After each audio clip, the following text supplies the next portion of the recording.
right, good morning, guys. Back at it with another MLB DFS video. We were close to cashing yesterday, and it went like it just went bad. We just did a core stack with Josh Bell as our one-off, and Brian Wu as our pitcher. So JD Martinez hit 2 home runs, which was good. Muncy came back. Um, didn't do much. 0 for 3 with a run and a walk. Whoever this Diaz guy is on the Rockies, bottom of the ninth, bases loaded, hits one to the warning track. As soon as the ball left his bat, I jumped. I'm like, there's no way he just hit a grand slam. And he didn't. So that probably, and Colorado, like Diaz was 1%, McMahon was 0.9, Tovar was 2. So that could have definitely pushed us into cash. Brian Wu looked a little shaky at the beginning, 5 innings, gave up 6 hits, 1 earned, but got 7 Ks. They were winning when they pulled him, and it just went downhill from there. Not much else to talk about though from our lineup. No, The I whole mean, slate. When you have every team playing in the main slate, it's just bad because I don't know, like so much crap can just happen. It's unreal. for how many double dongs there were yesterday, I'm surprised no one got to 300. Top score I saw was 257 with some Mets, some Marlins, and then JD Martinez. And we didn't play the top of the order Dodgers guys just because, they were all going to be 25%, but we did get to Martinez and some of the lower order guys. We ended up pivoting. I mean, the Dodgers lineup came up after lock, and then we ended up playing with the Rockies just because it fit the rest of the lineup, even though it's probably a fish play against Kershaw. They had their opportunities to get some points in the eighth and ninth, and it didn't work. And then we were trying to decide between Josh Bell and Seth Brown in the utility, and Seth Brown hit one out, and Josh Bell went over 4. So, it is what it is. Back to another massive slate today. And I was hoping for a more condensed slate, not a 13 gamer, but whatever. Oh, wrong button. Hold on. Okay. So right now the top pitchers, I can't even say his name. Blake Snell, Aaron Nola, Logan Webb, Giolito. I don't even want to get started with the Angels. Mitch Keller, Zach Eflin, Logan Allen, Braxton Garrett. The list goes on and on and on. So where are we thinking to start things off? I mean, might as well start with Blake Snell. He's 11-1. He's been pitching out of his mind for the last month. Pittsburgh hasn't been able to hit the ball in about 2 months. They did some damage yesterday, but that was against some trash can that was filling in for Yu Darvish, which I totally missed. That the Pittsburgh bats could have been in play if I just saw that. I don't know how I missed that. Anyways, Mitch Keller on the other side hasn't been as good as he was to start the year, but he's got a long leash and get you 7 innings, 6 K. San Diego, it's been a little bit of a slump. They're having some I saw they were having some turmoil in the locker room or something. So I don't know. Maybe they'll come and show up for once, but maybe not. Maybe they'll just continue to stink. Logan Webb against Toronto. Toronto also just letting down everyone always. Did absolutely nothing against Alex Wood yesterday, who masterclassed them and as a long reliever. Zach Eflin, I don't really love targeting the D-backs at home. It just feels like they always generate runs somehow, some way. They got power up and down the lineup, so don't really love him here. Senga, you guys know how we feel about Senga. I mean, it's Milwaukee, and they're just absolutely terrible. But I mean, he does have the upside to get you 50 here. I just know if we play him, he'll get us like 28, and it's just not going to cut it. Braxton Garrett, he's got some major strikeout stuff. Boston is dangerous, but can be held in check at times, so don't mind him as a tournament play. Giolito, same thing. Like the Angels obviously have some power. Otani is just the greatest player to ever do it, but he also has some great strikeout stuff. Nola against the Cubs.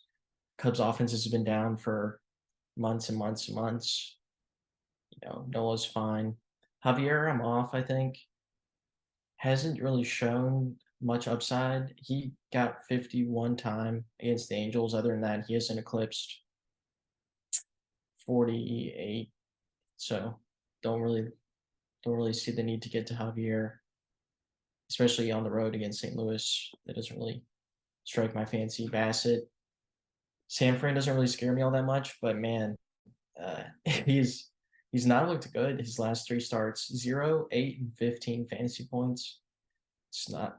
I don't know if I really want to go to him, especially if he gains some ownership, just because his price tag is depleted at 8-9. Logan Allen against KC, sure.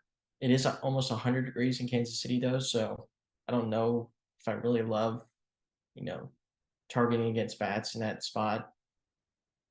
Sears against the Yankees. I mean, the Yankees are making everyone look good at this point, so sure.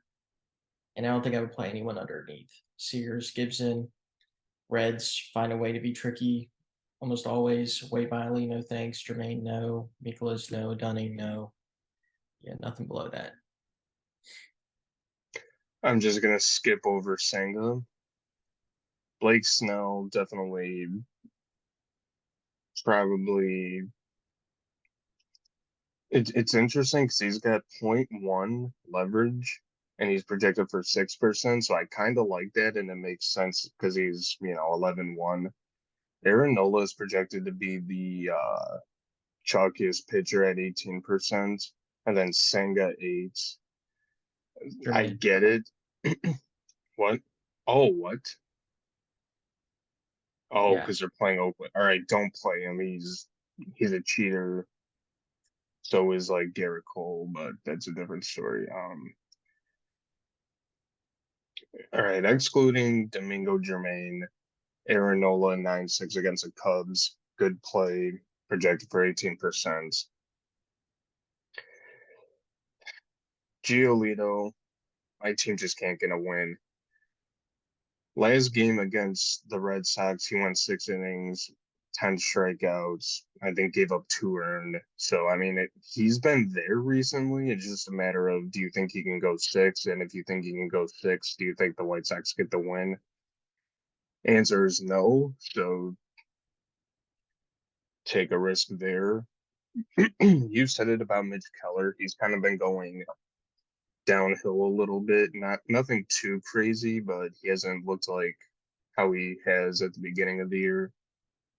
Zach Eflin just 10-5, whatever. But at Arizona, I don't know if I really like that. Javier just hasn't been striking dudes out a lot recently. And I think St. Louis is due to start smacking the ball a little bit more. Logan Webb 10-7 against Toronto. Yeah, unless Toronto decides to wake up and realize that they have a baseball game today, but that's kind of it. There's a lot of options and a lot of different places you can go to get difference. But like look at, I guess if you want, if Senga hasn't screwed you over, look at Senga, Snell, Nola, Geo, and maybe even Webb. Just kind of look at those top guys, the guys that are in the top pitchers tool. Just look at those guys and make a decision based on the matchup or whatever. Unless you have any player you're thinking that isn't getting a lot of ownership or should get looked at. I mean, the only guy we really didn't talk about that's favored is Michael Grove at 5,800. I don't really see the reason to get there. just because it's in cores. Uh, I'd have to look more into that though, honestly. Now that you said that, he's going to drop 60 and he's going to be the top pitcher on the slate. That's what we did to Peterson yesterday. I still can't believe that. Milwaukee's against lefties. It just literally can't do anything. All right, so top stacks to no surprise. Dodgers, and then it goes big drop off to Texas, Cleveland, Baltimore, Tampa, Boston, San Diego, the Mets, Miami, and it just keeps going. So, what are we thinking right now? Yeah, it's essentially the same slate as yesterday, minus Atlanta and Seattle who are on the early slate. But you got the Dodgers at over, double the likelihood to be the top stack again as anyone else. Uh, I don't see a problem with going back to them. They might be higher owned today just because you're minus Atlanta. That's another, high cost offense that's off the table. If people aren't going to Texas as much, showing only 5% is ownership, I can see more people landing on the Dodgers. Cleveland isn't showing up as chalky again, which is sort of interesting. Whenever they're just chalk, they stink, but whenever they're not, they're somewhat viable. Not as fun to play though. I mean, they just don't hit the ball very far. Baltimore against Weaver. Looks like the weather might cooperate for the first time all week there, so I like them. Tampa against Zach Davies. Again, like runs created in that park. Boston, I guess. I mean, Garrett does have a tendency to give up, 4 or 5 earned runs per start or something, but he can strike out like 14 guys if he really wanted to. San Diego against Keller, if you think they actually get their stuff together. The Mets again against Miley. I mean, the winning stacks yesterday, the Mets and the Marlins are projecting 7th and 8th, and the top stack tool, I think either of them are viable. The Marlins price tags are also pretty fair. I mean, you got a couple min price guys almost, and you can just fit, Jazz and Soler. Makes for a good, overall construction. Houston, they just haven't been good. I don't think I can go there. Yankees are projecting to be the 10th against Sears. No thanks. The White Sox against Beria. If you pair them with Giolito, that makes sense. Maybe Philly against Smiley. And then I guess since the weather's so good in KC, maybe it's like KC minis. So the one thing that I was telling Funk about this Kansas City starting pitcher, I was watching his last start. Basically, he struck or not struck out, but he's retired his first 20 batters or something. I don't know if that's still the case, but he's kind of a problem. So Cleveland, I think, can get to him a little bit, but you know, who knows? I mean, he's due to give up some hits or some runs or whatever. Texas against Detroit, yeah. Either side of Coors, if I'm being honest, isn't bad. Obviously, the Dodgers are there. Baltimore with the weather against Luke Weaver, yes. Tampa against Davies. I can see the Mets and Miami are both pretty good today. Um, they were the winning stacks yesterday, so might as well go back to that. The only other stacks I really like are Philly against Smiley. That might be something a little bit interesting. I would go mini if you wanted to get a little different. Go with mini stacks of Philly and the Angels. It sounds stupid to say that because I mean the Angels, all they have is like Otani. Trout's been kind of crap, but you can get a little different. So if you wanted to put Otani with like Taylor Ward or something, that'll be a little different. Obviously, just going with Ward and just trying to find a way to fit Otani. Other than that, there really isn't much. No Houston, no Yankees.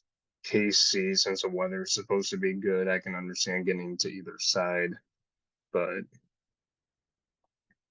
That's about it. Cincy, I don't really mind that much either. Kyle Gibson, I remember early in the year he was like 10-3 or something, and ever since then he's been going downhill. So I can definitely see Cincy getting to him a little bit. So you want to do lineup generator first? Knock that out. Sure. All right, so MLB DFS lineup generator we play on Fanduel. Yesterday at 3-3-1-1-1. But we can go 4-2-2. And let's just do all and then see what's coming up.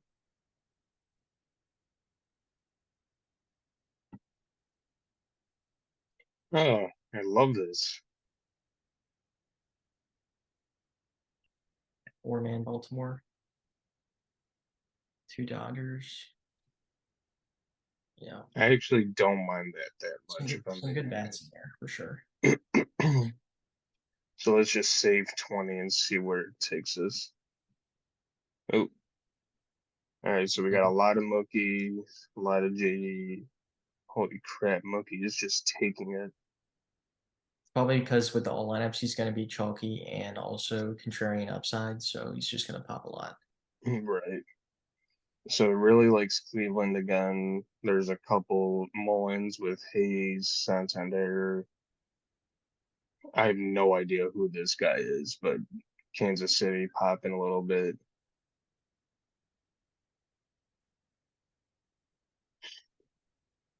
Likes a little bit of Grove Texas. actually popped up. Huh? So I'm surprised Grove actually popped up at. Oh, I know.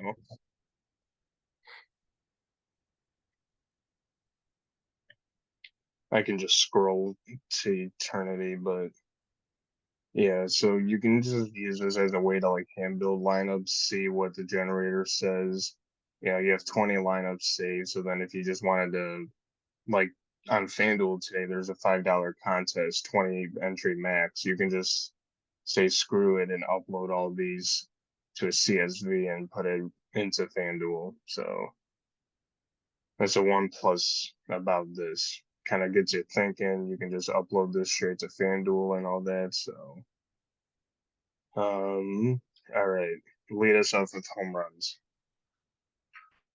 All right, gonna go to that popular Baltimore stack first. Gonna go Santander against Weaver. Gonna go Corey Seager for Texas, and then going back to Schwarber. I'm gonna go with Shohei Gotani, like I almost always do. I'm gonna go Justin Turner, and then I'm gonna go Eloy. Probably can't see it, but that's his jersey. He's going. I'm gonna predict 470 left field. Yeah, and then he's gonna go 0 for 5 with 5 strikeouts. Uh, they should just about do it though. Anything to recap? Anything we missed? No, not really. Just make sure to check out our lineup. Hopefully, we won't have to do any late pivots today. Lineups hopefully posted before lock. Make sure to check out Stochastics tools in our description for the data we just used, and like and subscribe if you haven't already.